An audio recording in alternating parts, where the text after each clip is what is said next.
నమస్తే ఎస్టీవీడీ న్యూస్ కి స్వాగతం.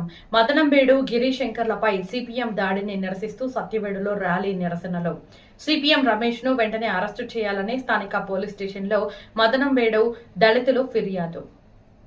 తిరుపతి జిల్లా సత్యవేడు మండల పరిధిలోని మదనంబేడు గ్రామంలో సర్వే నెంబర్ 126లో 58 ఎకరాల భూమిని గత ప్రభుత్వ హయాంలో ఎస్సీ, ఎస్టీ, బీసీ మైనారిటీలకు ఒక్కొక్క కుటుంబానికి 3 సెంట్ల వంతున 277 పట్టాలు రెవెన్యూ అధికారులు అందించడం జరిగిందని గ్రామంలో దళిత వాడలో సిపిఎం పార్టీ వారు కరపత్రాలు పంచుతూ ఉండగా అందులో సారాంశం సెల్ఫీ మునిస్వామి వారికి 80 సెంట్లు భూమిని ఆక్రమణ గురవుతున్నదని కరపత్రాలు పంచుతూ ఉండగా దళితుల వాడలో కొందరు దీనిపై సిపిఎం నాయకులను ప్రశ్నించారు.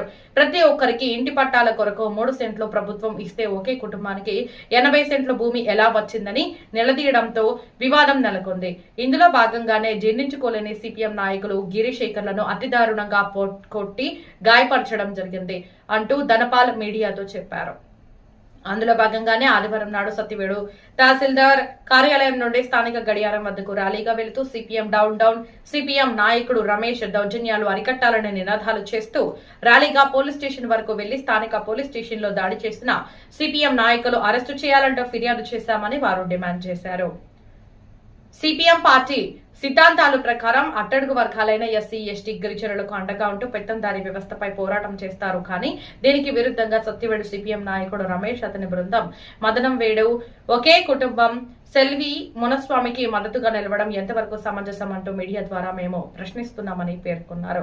మేము కూడా దళితులమే, బలహీన వర్గాల వారమే. ఇది సిపిఎం నాయకుడైన రమేష్ కి ఆయన వర్గీయులకు తెలియదా అంటూ తీవ్రస్థాయిలో మండిపడ్డారు. ఈ కార్యక్రమంలో రాబర్ట్, హరిబాబు, సతీష్, కిషోర్, గిరి శంకర్, లక్ష్మీపతి, నాగరాజ్, పెరుమాల్, రాజమ్మ, రంగమ్మ, కోకిల, ఎల్లవిని, చిన్నస్వామి, సింగారం సుమారు 40 నుంచి 50 మందితో పాటు మహిళలు కూడా పాల్గొన్నారు.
శంకర్ గారికి, గిరి గారికి, సిపిఎం రమేష్, సిపిఎం రమేష్.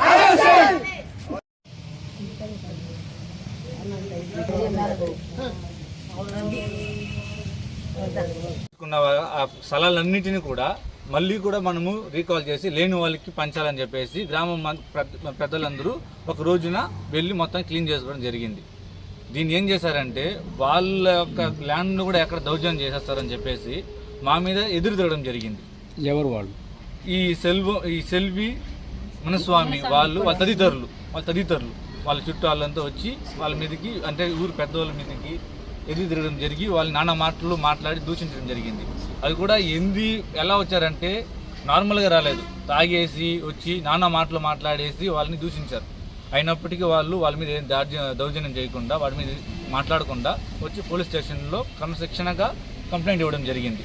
ఇచ్చి వాళ్ళు రిమాండ్ పెట్టారు, పోలీసులు చర్యలు తీసుకున్నారు. తద్వారా నిన్న సాయంత్రం మళ్ళీ వాళ్ళని రిలీజ్ చేసినట్టున్నారు, బెయిల్లో వచ్చినట్టుంది. వచ్చిన వెంటనే వాళ్ళు సిపిఎం పార్టీ ద్వారా ఆ సిపిఎం ప్రెసిడెంట్ని వాళ్ళు రమేష్ అనే అతన్ని వెనకేసుకొని తద్వారా ఒక పాంప్లెట్ మా ఊర్లో పంచడం జరిగింది.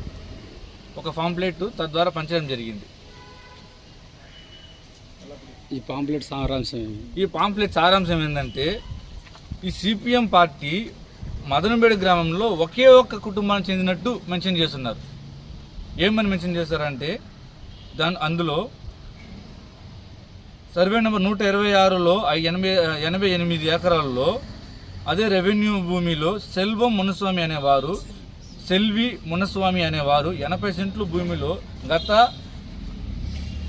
6 నుంచి 30 సంవత్సరాలు మెన్షన్ చేస్తున్నారు. అన్ని సంవత్సరాలు అయితే కాలేదు, మాకు కూడా పట్టాలు ఇచ్చి వాళ్ళు ఉన్నారు. వాళ్ళు పక్కా ఇల్లు నిర్మించుకొని నర్సరీ పెట్టుకొని తద్వారా వచ్చే ఆదాయంతో కుటుంబాన్ని పోషించున్నారట. మదనబేడు గ్రామంలో ఇంకా కూడా బతుకుదీరు లేకుండా మేము కూడా ఉన్నాం, చాలామంది ఉన్నారు. అందరికీ 3 సెంట్లే ఇచ్చిన ప్రభుత్వం వాళ్ళకి మాత్రం 80 సెంట్లు ఎట్ట కేటాయించింది. ఎట్ట కేటాయించిందో మాకు ఇంతవరకు అర్థం కావట్లేదు. ఈ సిపిఎం వాళ్ళు ఇచ్చిన పాంప్లెట్లో వాళ్ళ డిమాండ్ ఏంటంటే ఆ గ్రామంలో అట్ట వాళ్ళు ఒకరే, అంటే మెన్షన్ చేస్తున్నారు అదే పదంగా, మదనబేడులో 25 ఏళ్లుగా పైగా నివాసం ఉన్న సెల్వి మునస్వామి దళిత కుటుంబంకు వెంటనే పట్టా ఇవ్వాలి. ఎలా వెంట ఇవ్వాలి అది మెన్షన్ చేయలేదు. వీళ్ళు 80 సెంట్లకి ఇవ్వాలంటే మాకు అందరికీ కూడా 80 సెంట్లు ఇవ్వాల్సిందే. చెప్పండి. మేము కూడా దళితులము, ఎస్సీ ఎస్టీలు, మేము కూడా సేమ్ క్యాస్ట్కి సంబంధించిన వాళ్ళమే, సేమ్ షెడ్యూల్ క్యాస్ట్కి సంబంధించిన వాళ్ళమే. మేమేమో వాళ్ళ మీద అరాజకం వెళ్ళడం లేదు, న్యాయం కోసం అడుగుతున్నాం. అంటే మీకు 80 సెంట్లు నాకు 80 సెంట్లు, నీకు 3 సెంట్లు అంటే నాకు 3 సెంట్లు, నాకు ఒకవేళ 10 సెంట్లు వచ్చి నీకు 3 సెంట్లు ఇస్తే నువ్వు అడుగు. నీకు 80 సెంట్లు ఇచ్చి మాకు వస్తున్నారు కదా, ఇప్పుడు వాళ్ళకి మెన్షన్ చేసిన దాంట్లో ఇవ్వాలి. ఇంటి స్థలాలు లేని గిరిజనులకు ఇంటి పట్టాలు ఇవ్వాలి. అయ్యా మేము అడిగేది ఏంటంటే, ఎంతమందికి ఇంటి స్థలాలు లేదా మీకు తెలుసా? పోనీ ఇంతమంది వస్తున్నారు కదా, వీళ్ళందరికీ ఉందని మీకు తెలుసా? వాళ్ళు అడిగేది కూడా ఆ 80 సెంట్లు నీకే కాదయ్యా స్వామి, మిగతా వాళ్ళకి పంచిపెట్టడానికి తిరిగి ఇవ్వరా స్వామి అడుగుతున్నారు. కానీ మీరు దౌర్జన్యం చేస్తున్నారు. సిపిఎం అనే పార్టీ ఏ ఊరిలో కూడా ఏ ఒక్క కుటుంబానికి చెందింది అయితే కాదు. వీళ్ళు ఏం చేయాలి, వీళ్ళు కమ్యూనిస్టులు ఏం చేస్తారు, ప్రతి ఒక్క ఎస్సీ ఎస్టీ మైనారిటీ వర్గానికి ఏమైనా కష్ట నష్టాలు ఉంటే, అంటే పెత్తందారులు చేసిన పనులకి వీళ్ళు పోయి నిలబడి వాళ్ళు సపోర్ట్ చేసి వాళ్ళ కోసం కావాల్సిన దాన్ని పోరాడి వాళ్ళు చేయించిస్తారు. కానీ ఇక్కడ ఏం జరుగుతుందంటే, ఒకే కులానికి చెందిన వాళ్ళకి ఒక్క కుటుంబానికి మాత్రమే ఫేవర్ చేస్తూ వాళ్ళకి మాత్రమే దక్కాలి, ఇంకెవరికి దక్కకూడదు అన్నట్టు వాళ్ళని రెచ్చగొడుతున్నారు.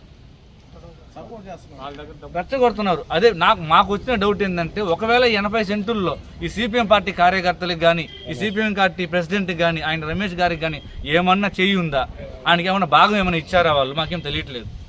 మీరు రమేష్ మీద దాడి చేశారనే, రమేష్ అనే వాళ్ళు ఇంట్లో పడుకొని ఉంటే ఎవరిపై దాడి చేయలేదు. అసలు ఇలాంటి పాంప్లెట్లో ఇది నిజమా అబద్ధమని తెలియకుండా పంచడమే తప్పు.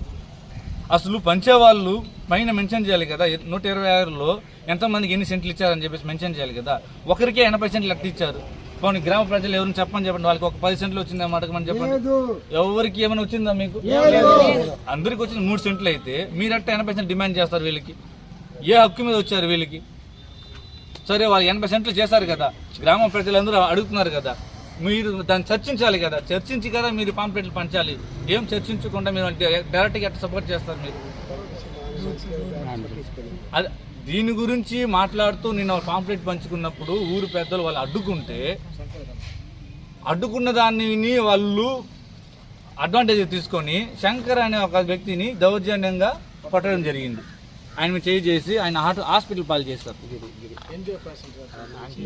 దాంతోపాటు గిరి అనే పెద్ద మనిషి మీద కూడా దౌర్జన్యం చేయడం జరిగింది. ఇది ఎంతవరకు న్యాయం?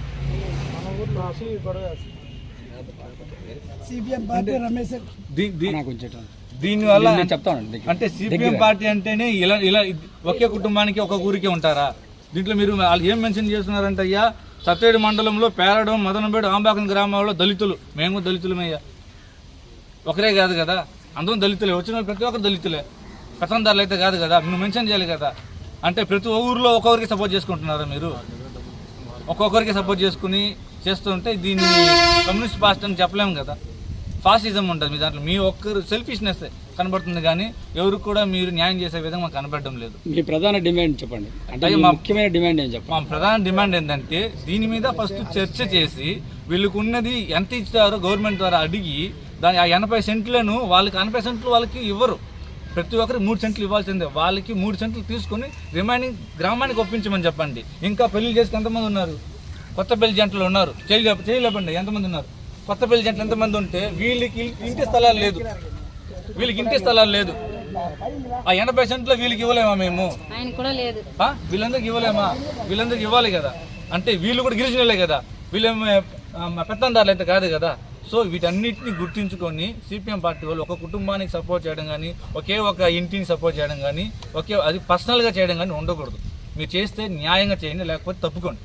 ఒక ఊరిలో ఒక విషయం జరుగుతుందంటే విషయాన్ని చర్చించి తద్వారా మీరు ఒక వివరణ ఇవ్వాలి కానీ మీ ఇష్టానికి వచ్చిన వివరణ తీసుకొచ్చి మీరు ఇలాంటి తప్పుడు ప్రచారాలు చేయకూడదు అనేసి మనస్ఫూర్తి కోరుకుంటున్నాం.